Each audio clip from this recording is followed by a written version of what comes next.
दर्शक बंधु नमस्कार। आजिर जागरण को आपण मानक शुभेच्छा एवं स्वागत। आजिर अध्याय आमे रखिथिबा विषय वस्तु बा आलोच्य प्रसंगटी होची लोककथारे जनजातिर स्वर। ए शीर्षक उपरे आम सहित आलोचना करिबा पई आम स्टूडियो रे उपस्थित अछंती दुई जन अतिथि। जणे हेले डॉक्टर राजेंद्र पाढ़ी, अन्य जणे होचंती डॉक्टर बासंती महांती।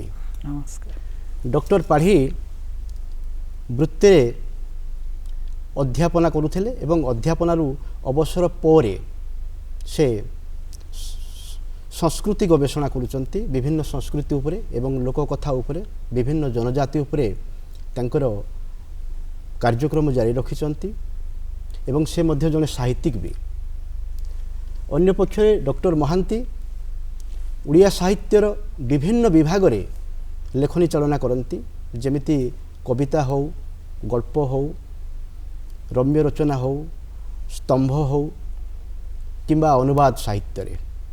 एवं से मध्य अध्यापनारू अवसर ग्रहण कला परे लोक संस्कृति उपरे एवं जनजाति उपरे कार्य करिया पई इच्छुक अछंती एवं कार्य मध्य आरंभ करिसंती। श्रीयुक्त डॉक्टर पाढ़ी एवं डॉक्टर महांती आपण दुई जन को आम कार्यक्रम को आम स्वागत करुछु। दर्शक बंधु, लोककथा लोककथा कहले कौन? लोककथा कहले लोक कहानी।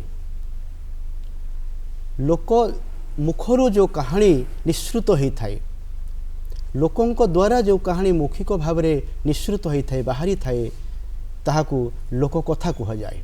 आउ लोककथा गोटे लोक संस्कृतिर गोटे संप्रदायर किंबा कोनोसी अंचलर तार प्रतिनिधित्व करि थाए। तेबे ए परिप्रेक्षी रे आमे जानिबा को पाहिबा डॉक्टर राजेंद्र पाढ़ी ठारू ए लोककथाटी कौन? आपण टिके आउरी आमको भल भाव में दर्शक मानक बुझेबे लोककथाटी कौन एवं यह किभली परिस्थिति रे यार जन्मलाभ करिथिला एटा एवं तार व्यापकता किपरि अछि? लोककथा होचे मौखिक परंपरार बलिष्ठ विभव।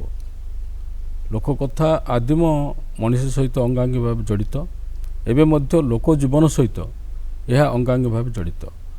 लोक जीवन रहस्यकांद, प्रेम प्रणय, घटना दुर्घटना लोककथार अनुरणित होता है।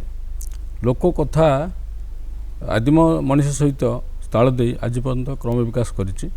यार सृष्टि मूल विशिष्ट गवेषक माने कहती जे आदिम मनुष्य जेतबेले वन जंगल रे बुलुथुला, शिकार करी बंचुथुला, फलमूल खाउथुला, सेतबेले से शिकार समयर तार जो रोमांचकर घटना, मनकर गोटे बाघ पछरे गोड़ेला, बाघ को शिकार कला, हरिण शिकार कला, तार जो रोमांचकर घटना, तार जो अनुभूति को तार सहयात्री मानक से विभिन्न अभिनय माध्यम से वर्णना करुला। ताहा एक एक कहानी हो जाउथला, गल्प हो जाउथला, घटना हो जाउथला। मोटामोटी भाई कह गले मनुष्यर दैनंदिन जीवनचर्यारू लोक गल्पर उद्भव घटी। यह प्राक वैदिक जुगर कथा, किंतु वैदिक जुगरे लोकगल्प, वैदिक साहित्य रे लोकगल्प असंख्य लोकगल्प रही। एथिरे वैदिक ऋषि मानकर वैदिक पंचभूत कथा रही, विभिन्न देवादेवी कथा रही। तार एक महाग्रंथ होची वेद। तापर पर आसला आमर संस्कृत साहित्य रे लोककथार मध्य बहुत गुरुत्व रही। आमर विष्णु शर्मा को पंचतंत्र, तापरे कथा सरित सागर विभिन्न प्रकार रही। तापर पर भारतीय साहित्य कहीं पृथ्वी साहित्य रे लोक कथा अत्यंत समृद्ध आउ यह सुदूर प्रसारी मध्य। यार प्रसारण आज जुगरे मध्य भल प्रसारण नौछि एवं ता आदिम काल आरंभ करी अद्यावधि तार चाहिदा रहुछि लोक संस्कृति रे एवं जनमानस रे रहुछि। अच्छा डॉक्टर महांती कहिबे आपण हमर लोक कथा कोनोसी जनजातिर कथा बा लोकमुखर कथा कह जाए। साधारणतः आम जो गप पढ़ू, साधारण गप जोटा कह जाए बा जो गल्प कह जाए, से गल्प ठारू लोक कथार पार्थक्य कौन रोचे ସେଇ ଗପ ଭଳି ନା ଆପଣଙ୍କର ଏକା ତାର ଧାରାଟା ଏକା, ତାର କଥାବସ୍ତୁ ଏକା ଥାଏ? ପ୍ରଥମତଃ ମୁଁ କହିବି, ଯାହାକୁ ଆମେ ଲୋକ କଥା ବୋଲି କହୁଛେ, ସେ ଲୋକ କଥାର କେହି ନିର୍ଦ୍ଦିଷ୍ଟ ସ୍ରଷ୍ଟା ନାହାନ୍ତି। ଆମେ କହିପାରିବା ନାହିଁ ଯେ ଏଇ ଗପଟାର ସ୍ରଷ୍ଟା ହେଉଛନ୍ତି ଏମିତି। ଗୋଟେ ପିଢ଼ି ପିଢ଼ି ଧରି ହଜାର ହଜାର ବର୍ଷ ଧରି ସେ ଲୋକ କଥା ଗୁଡ଼ାକ ଗଡ଼ି ଗଡ଼ିକି ଆସିଛି। ଆଉ ସବୁଗୁଡ଼ାକ ସବୁ ମୌଖିକ ଭାବରେ ସେ ରହିଛି। କିନ୍ତୁ ଆପଣ ଯାହା କହୁଛନ୍ତି ଲିଖିତ, ବର୍ତ୍ତମାନ ଯେଉଁ ଆମେ କାହାଣୀ ଲେଖୁଛେ, ସେ କାହାଣୀ ଯେହେତୁ ଲିଖିତ ଆକାରରେ ରହୁଛି, ଯେତେବେଳେ ଆମେ ବହି ଖୋଲିବା ପର୍ଯ୍ୟନ୍ତ ସେ କଥାଟା ବଞ୍ଚିକି ଅଛି। ବହିଟି ବନ୍ଦ କରିଦେଲେ ପ୍ରାୟ ସେଇଠି ସେ ସରିଗଲା। କିନ୍ତୁ ମୌଖିକ ଯେଉଁ ଲୋକ କଥା ଗୁଡ଼ାକର ଜୀବନୀ ଶକ୍ତି ଏତେ ଦୃଢ଼ ଯେ, ଯେହେତୁ ଜୀବନ ସମସ୍ତଙ୍କର ଜୀବନ ସହ, ସାମୂହିକ ଜୀବନ ସହ ସେ ଜଡ଼ିତ। ଲୋକମାନଙ୍କର, ଲୋକ ଯାହାକୁ କହନ୍ତି ଆମେ ସାଧାରଣ ତୃଣମୂଳ ସ୍ତରର ଲୋକ, ଯେଉଁମାନେ ଅଭାବୀ ଲୋକ, ଯେଉଁମାନେ ଦୁଃଖ ଦାରିଦ୍ର୍ୟ ଭିତରେ ବଞ୍ଚନ୍ତି, ଆଉ ପ୍ରକୃତି ସହ ନିବିଡ଼ ଭାବରେ ସେମାନେ ଜଡ଼ିତ। ତେଣୁ ପ୍ରକୃତିକୁ ଆଧାର କରି ହିଁ ସେମାନେ ଯେହେତୁ ଗଳ୍ପ ଗୁଡ଼ିକ ସୃଷ୍ଟି କରିଥାନ୍ତି। କେତେବେଳେ ବୃକ୍ଷଲତା, କେତେବେଳେ ଚନ୍ଦ୍ର ସୂର୍ଯ୍ୟ, କେତେବେଳେ ପଶୁ ପକ୍ଷୀ, ଏମାନଙ୍କୁ ନେଇକି ଯେହେତୁ ଗଳ୍ପ ଗୁଡ଼ିକ ସୃଷ୍ଟି ହୋଇଥାଏ, ସେ ଗଳ୍ପ ଗୁଡ଼ିକ ପ୍ରାୟତଃ ବଞ୍ଚିକି ରହନ୍ତି ବହୁତ ସମୟ ପର୍ଯ୍ୟନ୍ତ। କିନ୍ତୁ ଲିଖିତ ଆକାର ଗପ ଯଦି ଅନ୍ୟମାନଙ୍କର ହୃଦୟକୁ ସ୍ପର୍ଶ ନ କଲା, ତାହେଲେ ସେ ସେଇଠି ହିଁ ମରିଯାଏ। ତେଣୁ ମୌଖିକ ପରମ୍ପରାର ଗପଟା ସବୁବେଳେ ରାସ୍ତାରେ ଯାଉଛନ୍ତି କି ଧାନ ରୋଉଛନ୍ତି କି ବଣରୁ ଫଳମୂଳ ତୋଳୁଛନ୍ତି, ସେତେବେଳେ ତାଙ୍କର ଯେଉଁ ଶ୍ରମ ଯେଉଁ ଲାଘବ କରିବା ପାଇଁ, ତାଙ୍କର ଯେଉଁ କଷ୍ଟଟା, ଶ୍ରମଜନିତ କଷ୍ଟକୁ ଲାଘବ କରିବା ପାଇଁ ସେମାନେ ଏଇ ଗଳ୍ପର ସାହାରା ନେଇଥାନ୍ତି। ଆଉ ସେଇ ଗଳ୍ପ ମଧ୍ୟ ସେ ଭିତରେ ଯେହେତୁ କିଛିଟା ମନୋରଞ୍ଜକ ଜିନିଷ ଥାଏ, ଅନ୍ୟମାନଙ୍କର ହୃଦୟକୁ ଛୁଇଁଲା ଭଳି, ସମସ୍ତଙ୍କର ଦୁଃଖ, ସମସ୍ତଙ୍କର ସୁଖ, ସମସ୍ତଙ୍କର ଆବେଗ ଯେହେତୁ ସେ ଭିତରେ ନିହିତ ଥାଏ, ତେଣୁ ସେ ଗଳ୍ପ ଗୁଡ଼ିକ ବଞ୍ଚିକି ରହେ ବେଶୀ ସମୟ। ଏମିତିକି ପିଢ଼ି ପିଢ଼ି ଧରିକି ବଞ୍ଚେ। ଆଉ ଗୋଟେ ଜାଗାରୁ, ଆଞ୍ଚଳିକ ସ୍ତରରୁ ମଧ୍ୟ ବ୍ୟାପିକି ସେ ବିଶ୍ୱବ୍ୟାପୀ ହେଇଯାଏ। ତାର ସଞ୍ଚରଣଶୀଳତା ଏତେ ଦୀର୍ଘ ଯେ, ଏତେ ଶକ୍ତିଶାଳୀ ଯେ, ସେ ଗୋଟେ ଆଞ୍ଚଳିକ ସ୍ତରରୁ ଯାଇକି ସମଗ୍ର ବିଶ୍ୱ ବ୍ୟାପିଥାଏ। ତାର ବ୍ୟାପକତା ଅନେକ ବେଶୀ। ଆପଣ ଡକ୍ଟର ପାଢ଼ୀ କହିବେ, ଆମର ଲୋକକଥାର ତାର ଆଜିର ଯୁଗରେ, ପୁରାତନ ଯୁଗରେ କୁହନ୍ତୁ କିମ୍ବା ଆଜିର ଯୁଗ ପର୍ଯ୍ୟନ୍ତ, ତାର ସାମାଜିକ ଆବଶ୍ୟକତା କ'ଣ ରହିଛି ଲୋକକଥା ସହିତ? ଲୋକକଥାର ସାମାଜିକ ଆବଶ୍ୟକତା ଯଥେଷ୍ଟ ରହିଛି। ଯେ ଲୋକ ସମାଜରେ କୌଣସି ମନୋରଞ୍ଜନ ମାଧ୍ୟମ ନଥିଲା, ତେଣୁକରି ଏକମାତ୍ର ଅବଲମ୍ବନ ହେଉଥିଲା ନୃତ୍ୟ ଆଉ ଗୀତ, ଗପ ଶୁଣିବା। ଗାଁରେ,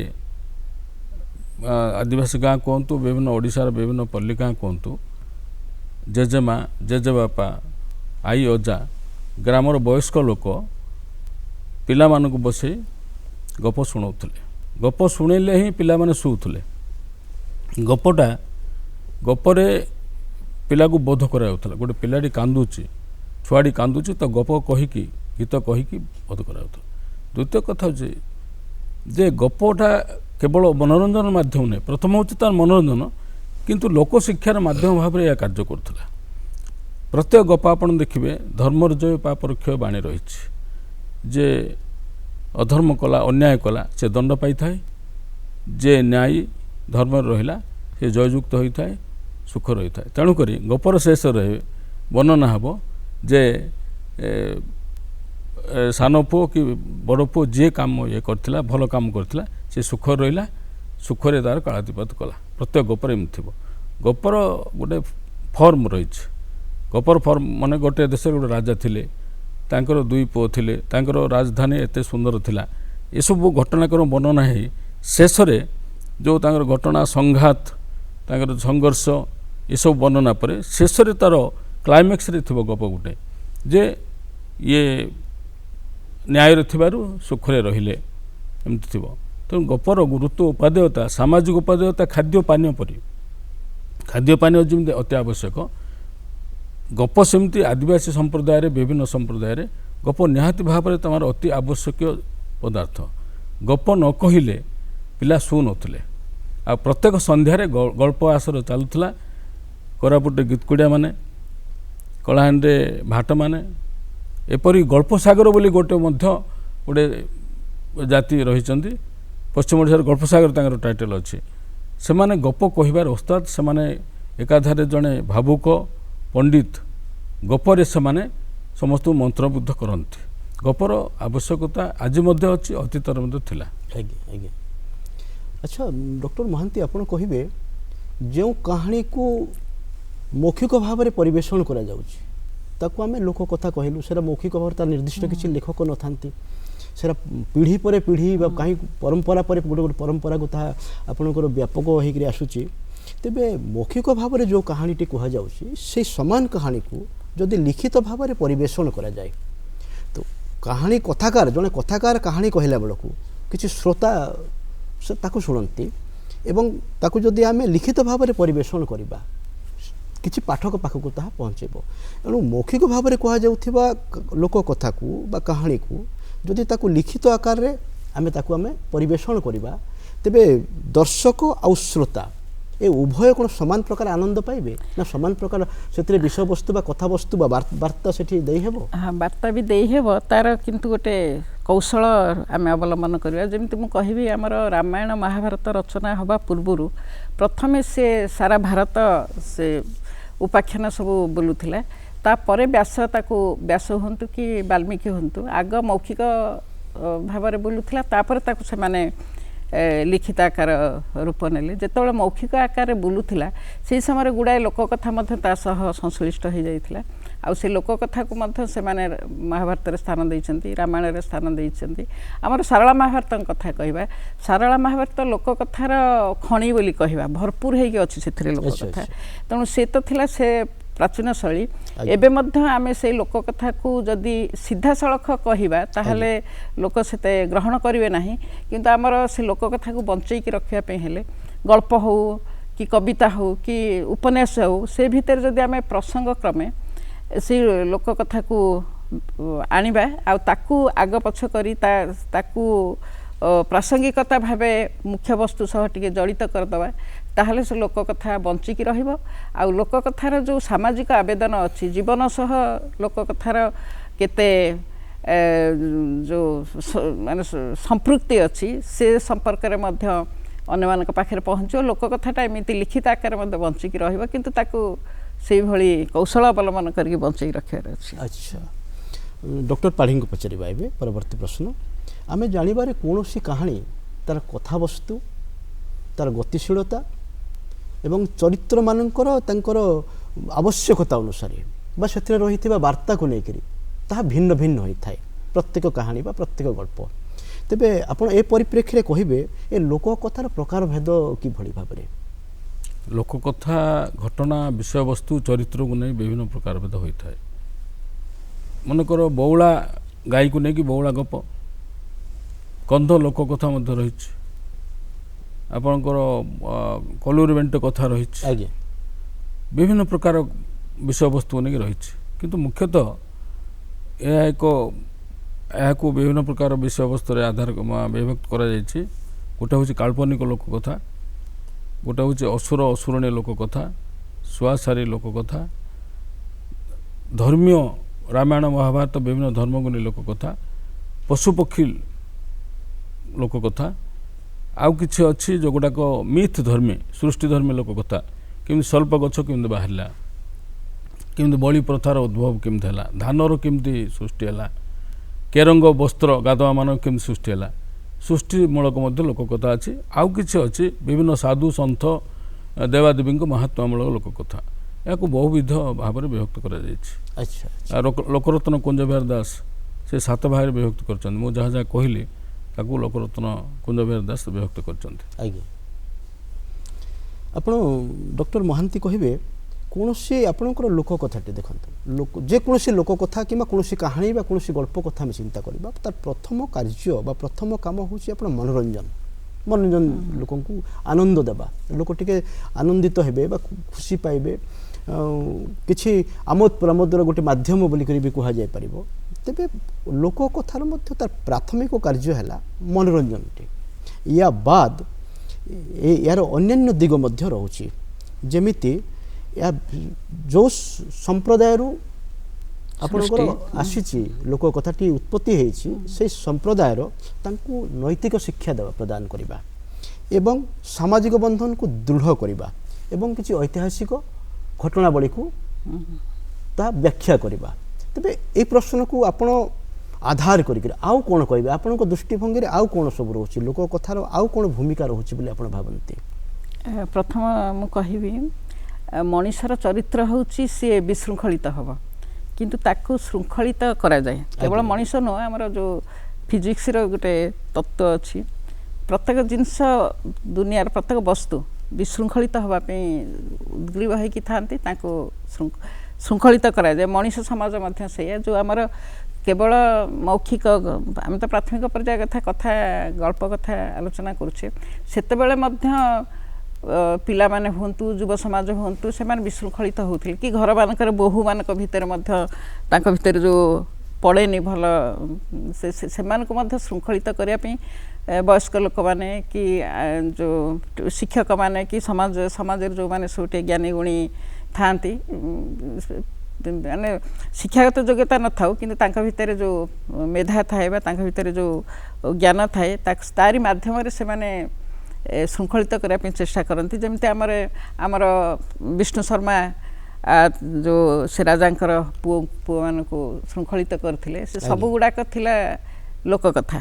ସେ ଲୋକକଥା ମାଧ୍ୟମରେ ହିଁ ସେ ରାଜାଙ୍କର ପୁଅକୁ ଶୃଙ୍ଖଳିତ କରିଥିଲେ। ସେ ଭିତରେ ଯେମିତି ଛୋଟିଆ ଛୋଟିଆ ଗପ ସେ କହିଥିଲେ ବିଷ୍ଣୁ ଶର୍ମାଙ୍କର ସେ ଯାହାକୁ ଆମେ କହିବା ପୃଥିବୀର ପ୍ରଥମ ଶିଶୁ ସାହିତ୍ୟ ବୋଲି କହିବା ଯେମିତି ଆମର କେବଳ ଶିଶୁମାନଙ୍କ ପାଇଁ ନୁହଁ ଆମର ତ କୁଞ୍ଜବିହାରୀ ଦାସ ଗୋପାଳ ଚନ୍ଦ୍ର ପ୍ରହରାଜ ତ ଲୋକ ସାହିତ୍ୟକୁ ଦୁଇ ଭାଗରେ ବିଭକ୍ତ କରିଥିଲେ ଗୋଟେ ହେଉଛି ଆମର ବାଳ ଉପଯୋଗୀ ଆଉ ଗୋଟେ ହେଉଛି ବୃଦ୍ଧ ଉପଯୋଗୀ ଏଇଭଳି ସେ ବିଭାଗୀକରଣ କରିଥିଲେ।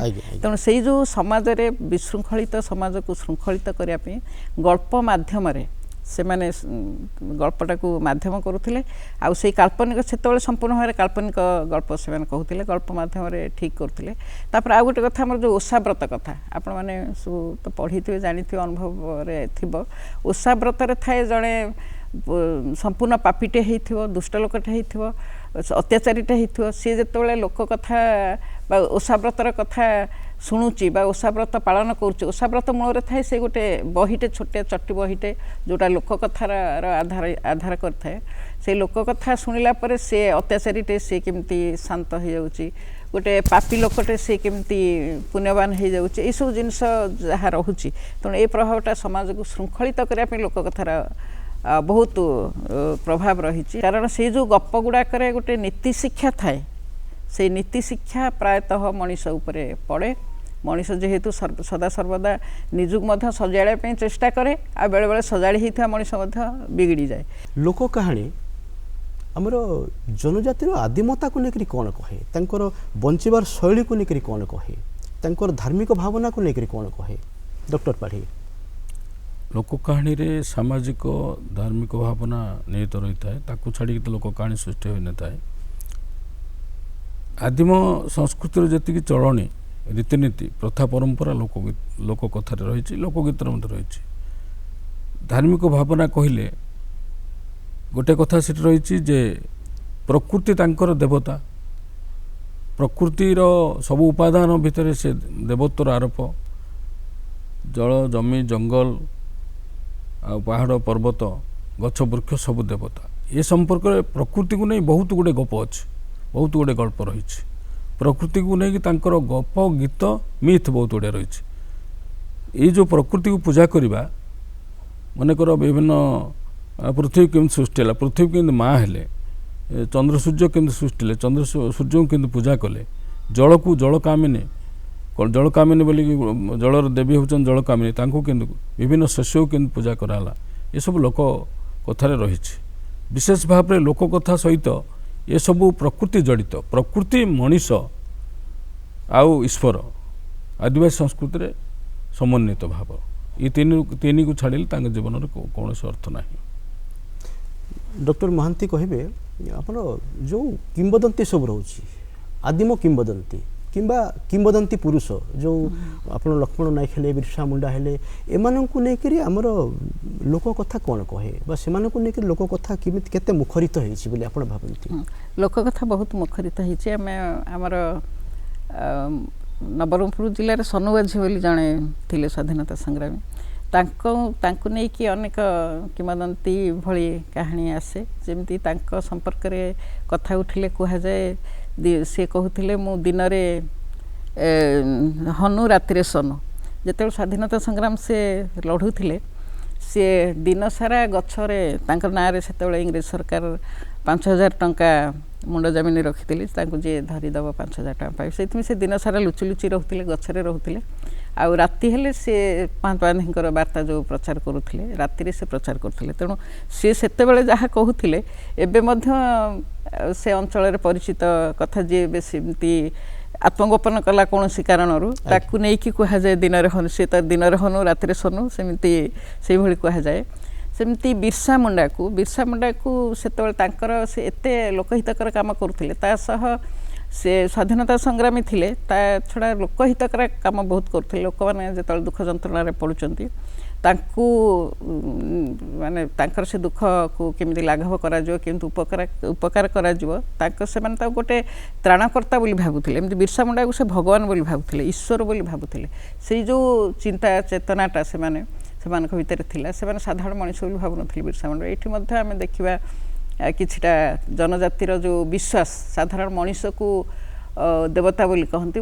ବୋଧହୁଏ ବୁଢ଼ା ରାଜାଙ୍କ ସମ୍ପର୍କରେ ସେମିତି କିଛି କୁହାଯାଏ। ବୁଢ଼ା ରାଜା ମୂଳରୁ ଜଣେ ମଣିଷ ହିଁ ଥିଲେ, ଆଉ ତାଙ୍କର ଯେଉଁ ଲୋକହିତକର କାର୍ଯ୍ୟ ଦେଖି ପରେ ପରେ ତାଙ୍କୁ ଭଗବାନ, ଏବେ ମଧ୍ୟ ବୁଢ଼ା ରାଜାଙ୍କୁ ଗୋଟେ ଦେବତା ବୋଲିକି ପୂଜା କରାଯାଉଛି, କିନ୍ତୁ ତାଙ୍କର ଯେଉଁ ରୂପ ଆମେ ଦେଖୁଛେ, ସେ ଘୋଡ଼ାରେ ବସିଛନ୍ତି, ଜଣେ ରାଜା। ତେଣୁ ଏଇଭଳି ମାନେ ଜନଜାତି ମାନେ ଏତେ ସରଳ ବିଶ୍ୱାସୀ ଥାନ୍ତି, ଏତେ କୃତଜ୍ଞ ଥାନ୍ତି, ତାଙ୍କ ପ୍ରତି ଯିଏ କିଛି ଉପକାର କଲା, ସେ ତାଙ୍କୁ ହୃଦୟରେ ଦେବତା, ଯେମିତି ତାଙ୍କ ଆଖିରେ ଗଛ ଦେବତା, ତାଙ୍କ ଆଖିରେ ନଦୀ ଦେବତା, ତାଙ୍କ ଆଖିରେ ପାହାଡ଼ ପର୍ବତ ଦେବତା, ତାଙ୍କ ଆଖିରେ ସୂର୍ଯ୍ୟ ଦେବତା, ଚନ୍ଦ୍ର ଦେବତା, ସେମିତି ମଣିଷ ମଧ୍ୟ ଯେଉଁମାନେ ଭଲ କାମ କଲେ, ତାଙ୍କ ପ୍ରତି ଯେଉଁମାନଙ୍କର ଦୟାଭାବ ରହିଛି, ତାଙ୍କୁ ଦେବତା ବୋଲି କହନ୍ତି। ସେମାନେ ମହାତ୍ମା ଗାନ୍ଧୀକି ମଧ୍ୟ ଦେବତା ବୋଲି କହନ୍ତି। ତାଙ୍କ ଭାଷାରେ ସେମାନେ ଗାନ୍ଧୀ ମହାପୁରୁ ବୋଲି କହନ୍ତି। ମହାତ୍ମା ଗାନ୍ଧୀ ସାରା ଓଡ଼ିଶାକୁ 8 ଥର ଆସିଛନ୍ତି, କିନ୍ତୁ ଆଦୌ କୋରାପୁଟ ଜିଲ୍ଲାକୁ ଯାଇନାହାନ୍ତି।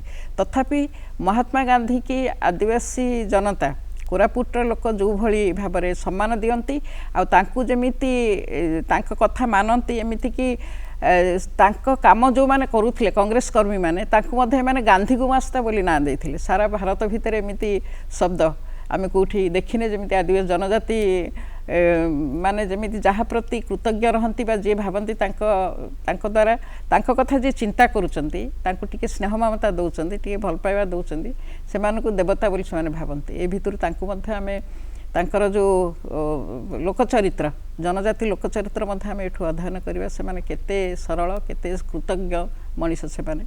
ଆଉ ତା ଛଡ଼ା ଲକ୍ଷ୍ମଣ ନାୟକ କଥା ଆମେ ଚିନ୍ତା କରିବା, ତାଙ୍କୁ ମଧ୍ୟ ସେମାନେ ତ୍ରାଣକର୍ତ୍ତା ବୋଲି ଭାବୁଥିଲେ। ଏବେ ସୁଦ୍ଧା ଲକ୍ଷ୍ମଣ ନାୟକ କଥା ପଡ଼ିଲେ ଗାଁ ଗହଳର ପିଲାମାନଙ୍କଠୁ ସ୍କୁଲ ପିଲା ସମସ୍ତେ ଲକ୍ଷ୍ମଣ ନାୟକ, ଆମ ଲକ୍ଷ୍ମଣ ନାୟକ ଦେଶ ପାଇଁ ଫାଶୀ ଖୁଣ୍ଟେ ଝୁଲାଇଲେ, ବେକ ରଖିଗଲେ, ଓଡ଼ିଶାର ଟେକ, ଏମିତି କିଛି କିମ୍ବଦନ୍ତୀ, ଏଗୁଡ଼ା ସବୁ କିମ୍ବଦନ୍ତୀ ହେଇକି ରହିଯାଇଛି। ସେ ଲୋକ ନାହାନ୍ତି, କିନ୍ତୁ ତାଙ୍କ ସମ୍ପର୍କରେ ଯେଉଁ ଛୋଟ ଛୋଟ କଥା ଧୀରେ ଧୀରେ ପିଢ଼ି ଧରିକି ଆମମାନଙ୍କ ପାଖରେ ଆସି ପହଞ୍ଚିଲା ବେଳକୁ ସେ ବିଭିନ୍ନ ରୂପ ନେଉଛି। ତାକୁ ଆମେ ନିଶ୍ଚୟ କହିବା ଏସବୁ ଲୋକକଥା, ମୌଖିକ ପରମ୍ପରା। ଲୋକକଥା କହିଲା ମାନେ ଆମେ ମୌଖିକ ପରମ୍ପରା କହିବା। ଆଉ ଏଇ ମହାପୁରୁଷମାନଙ୍କ ସାଙ୍ଗରେ କିଛି କିଛି ନୂଆ କାହାଣୀ କଥା ସବୁ ଜଡ଼ିତ ହେଇଯାଉଛି। ତାଙ୍କ ଜୀବନରେ ସେୟା ଘଟିଛି କି ନାହିଁ କେଜାଣି, କିନ୍ତୁ ଜଣଙ୍କ ପ୍ରତି ଯେତେବେଳେ ଆମେ କୃତଜ୍ଞ ରହୁ, ତାଙ୍କର ଭଲ ଗୁଣ ଗାନ କଲାବେଳକୁ ଆମେ ସତଜୀବ ହେଇଯାଉ। ସେଇଭଳି କାହାଣୀ କିମ୍ବଦନ୍ତୀ ନେଇକି ମାନେ ଲୋକକଥା ବଞ୍ଚିକି ରହିଛି। ଏଇଟା ହେଉଛି ଆମର ଜନଜାତି ଚରିତ୍ରର ଗୋଟେ ବିଶେଷତ୍ୱ। ମୁଁ ଟିକେ ଯୋଡ଼ିବାକୁ ଚାହୁଁଛି ଏଥିରେ ଯେ ଲୋକ ସ୍ମୃତିରେ ଆମର ଯେତିକି ସ୍ୱାଧୀନତା ସଂଗ୍ରାମୀ ବୀର ଶହୀଦ ମାନେ, ବିର୍ସା ମୁଣ୍ଡା, ଲକ୍ଷ୍ମଣ ନାୟକ କୁହନ୍ତୁ, ସାଣ୍ଡି ଶବର କୁହନ୍ତୁ, ଏସବୁ ଲୋକ ସ୍ମୃତିରେ ବଞ୍ଚିଛନ୍ତି। ଏମାନଙ୍କୁ ନେଇ ଏମାନଙ୍କ ବୀର କାହାଣୀ, ଏମାନଙ୍କ ବୀରତ୍ୱ, ଏମାନଙ୍କର ଯେଉଁ ସଂଘର୍ଷମୟ ଜୀବନ ସମ୍ପର୍କରେ ଏହା ସହିତ ବିଭିନ୍ନ ମେଳି ହେଇଛି। ସୌରା ମେଳି ହେଇଛି, କନ୍ଧ ମେଳି ହେଇଛି, ସାନ୍ତାଳ ମେଳି ହେଇଛି, ଭୂୟାଁ ମେଳି ହେଇଛି। ଏସବୁ ମେଳି ଉପରେ ମଧ୍ୟ ଛୋଟ ଛୋଟ କାହାଣୀ ରହିଛି, ଛୋଟ ଛୋଟ ଜନଶ୍ରୁତି ରହିଛି। କୋରାପୁଟ ଜିଲ୍ଲାରେ ଲକ୍ଷ୍ମଣ ନାୟକ ଭୂମିଆ ସମ୍ପ୍ରଦାୟର ଜନଜାତିର, ତାଙ୍କ ସମ୍ପର୍କରେ ସେ କେମିତି ପିଲାଦିନେ କେମିତି ସମସ୍ତଙ୍କ ସହିତ ମିଶୁଥିଲେ, ତାଙ୍କର କେମିତି ଗୋଟେ ଗୋଟେ ପରାକ୍ରମ ରହିଥିଲା, ଲୋକଙ୍କୁ ବୁଝେଇବାର ଥିଲା। ସେ ଗୋଟେ ଗୀତ କୁଡ଼ିଆ ଥିଲେ, କେମିତି ଗୀତ ଗାଉଥିଲେ, ତାଙ୍କ ଉପରେ ରୋଚକ ତାଙ୍କ ସାହସର କଥା ବିଭିନ୍ନ ଲୋକସ୍ମୃତିରେ ରହିଛି। ମୁଁ ଏବେ ଗୋଟେ 25 ପେଜର ଗୋଟେ ଆର୍ଟିକଲ ଲେଖିଛି, ଲୋକସ୍ମୃତିରେ ଲକ୍ଷ୍ମଣ ନାୟକ। ମାନେ ଲୋକ ହୃଦୟରେ ସେମାନେ ରହିଯାଇଛନ୍ତି। ମାନେ ଏଇଟା କାଗଜ କଲମରେ ତ ଲେଖା ହେଇଛି, ବହି ଲେଖା ହେଇଛି, କିନ୍ତୁ ଲୋକ କ'ଣ କହୁଛନ୍ତି ସେଇଟା ସ୍ମୃତି, ସେଇଟା କାଳକ୍ରମ ଲୋକ କଥାରେ ପରିଣତ ହେଇଛି, ବହୁତ ରହିଛି। ତା ସହିତ ଭାରତ ଛାଡ଼ ଆନ୍ଦୋଳନ, ବୀର ଶହୀଦ ଲକ୍ଷ୍ମଣ ନାୟକ, ବିର୍ସା ମୁଣ୍ଡା ଉପରେ ଅସଂଖ୍ୟ ନାଟକ ରହିଛି, ଅସଂଖ୍ୟ ଗଳ୍ପ ରହିଛି, ଗୀତ ମଧ୍ୟ ରହିଛି। ଆଚ୍ଛା, ଆପଣ କହିବେ ପୁଣି, ଆପଣ ଯେହେତୁ କୋରାପୁଟ ଅଞ୍ଚଳରୁ ଆପଣ ରହୁଛନ୍ତି, କୋରାପୁଟ ଅଞ୍ଚଳରେ ବାସ କରୁଛନ୍ତି, କୋରାପୁଟ ଅଞ୍ଚଳରେ ବେଶୀକରି ଆଦିବାସୀ ବେଶୀ ରହନ୍ତି, ଆଦିବାସୀ ସମ୍ପ୍ରଦାୟର ଲୋକ ବେଶୀ ରହନ୍ତି ସେଠି। ସେଠିକାର ଜୀବନଧାରା, ସେଠିକାର ଚଳଣି, ସେମାନେ ଜଙ୍ଗଲକୁ ଯାଆନ୍ତି, ପ୍ରାୟତଃ ଜଙ୍ଗଲ ଆପଣଙ୍କର ଖାଦ୍ୟ ସଂଗ୍ରହ କରନ୍ତି, କନ୍ଦା ହେଲା, ଆପଣଙ୍କର ବିଭିନ୍ନ ଫଳ ହେଲା କି ବିଭିନ୍ନ ଡାଳପତ୍ର ମଧ୍ୟ କିଛି ଅଛନ୍ତି, କଅଁଳିଆ ଡାଳପତ୍ରକୁ ମଧ୍ୟ ସେମାନେ ସଂଗ୍ରହ କରି ତାକୁ ଖାଦ୍ୟ ହିସାବରେ ଗ୍ରହଣ କରିଥାନ୍ତି। ସେସବୁ କେତେ ରୂପାୟିତ ହେଇଛି ଆମର ଲୋକ କଥାରେ। କଥାରେ ଜନଜାତି ସମ୍ପ୍ରଦାୟର ସାମାଜିକ ଜୀବନ ଜୀବିକାର କଥା ପ୍ରଥମେ ରହିବା ହିଁ ରହିବ। କାହିଁକି? ଜଙ୍ଗଲ ସହିତ ତାଙ୍କ ସମ୍ପର୍କ ନିବିଡ଼, ଜଙ୍ଗଲ ତାଙ୍କର ମା। ଜଙ୍ଗଲରେ ଏମିତି ଲୋକ ଗଳ୍ପ ଅଛି, ଜଙ୍ଗଲରେ କନ୍ଦା ଖୋଳୁ ଖୋଳୁ ସେ ଗୋଟେ ପାଇଛନ୍ତି ଦେବତାଙ୍କୁ, ଜଙ୍ଗଲରେ ପାଇଛନ୍ତି ଗୋଟେ ଶିଶୁକୁ, ତାକୁ ଆଣି ବଞ୍ଚେଇଛନ୍ତି। ଗୋଟେ କନ୍ଧବୁଢ଼ା ଯାଉଥିଲା, ଗୋଟେ ବାଘ ଛଟପଟ ହେଉଥିଲା, ସେ ବାଘକୁ ଭଲ କରିଦେଇଛି କନ୍ଧବୁଢ଼ା, ତାର ଯେଉଁ ପାରମ୍ପରିକ ଚିକିତ୍ସା ମାଧ୍ୟମରେ ଭଲ କରିଦେଇଛି। ବାଘ କ'ଣ କରିଛି? ବାଘ କହିଲା ଯେ ଆପଣଙ୍କର କାହାଣୀର ରୂପ ନେଇଛି, କାହାଣୀ ସେ କରିଛି, ଏଠି କ'ଣ ହେଇଯାଇଛି। ଆଚ୍ଛା ଡକ୍ଟର ମହାନ୍ତି, ଆପଣ କହିବେ ପୌଷ ପୂର୍ଣ୍ଣିମା ଗୋଟେ ଅଛି, ଆପଣଙ୍କ ଯେଉଁ କନ୍ଧ ସମ୍ପ୍ରଦାୟର ପର୍ବ, ତାଙ୍କର ମୁଖ୍ୟ ପର୍ବଟା ସେଠି ବିଭିନ୍ନ ପ୍ରକାର ତାଙ୍କର ସପ୍ତାହ ବ୍ୟାପୀ ତାଙ୍କର ପର୍ବ ହୁଏ। ଏବଂ ଏଇ ଯେଉଁ ପୌଷ ପର୍ବଟା, ଏଇଟା କାହାଣୀରେ କେବେ ପ୍ରତିଫଳିତ ହେଇଛି? ଅନେକ କାହାଣୀରେ ପ୍ରତିଫଳିତ ହେଇଛି। ସେମାନଙ୍କର ଯେଉଁ ପୌଷ ପର୍ବଟା ତ ମୁଖ୍ୟ ପର୍ବ ବୋଲି କହିବା, 2-3ଟା ପର୍ବ ସେମିତି, ତାଙ୍କର ମୁଖ୍ୟ ଗୋଟେ ଚୈତ୍ର ପର୍ବ ହୁଏ, ଗୋଟେ ପୌଷ ପର୍ବ, ଆଉ ଗୋଟେ ବାଲିଯାତ୍ରା ସେମାନେ ବିଭିନ୍ନ ସମୟରେ କରନ୍ତି। ଆଉ ପୌଷ ପର୍ବଟା ଯେହେତୁ ସେଇଟା ଅମଳର ସମୟ, ସେମାନେ ଅମଳ କରିସାରିଥାନ୍ତି, ଆଉ ସେ ଜୀବନଟାକୁ ସେଇ ସମୟରେ ବେଶ ସେମାନେ ଉପଭୋଗ କରନ୍ତି। ଆଉ ସେତେବେଳେ ସବୁ ପିଲାମାନଙ୍କ ଭିତରେ ସେମାନେ ବୁଲିକି ବିଭିନ୍ନ ବେଶ ହେଇକି ଛେରଛେରା କରିକି, ହଁ।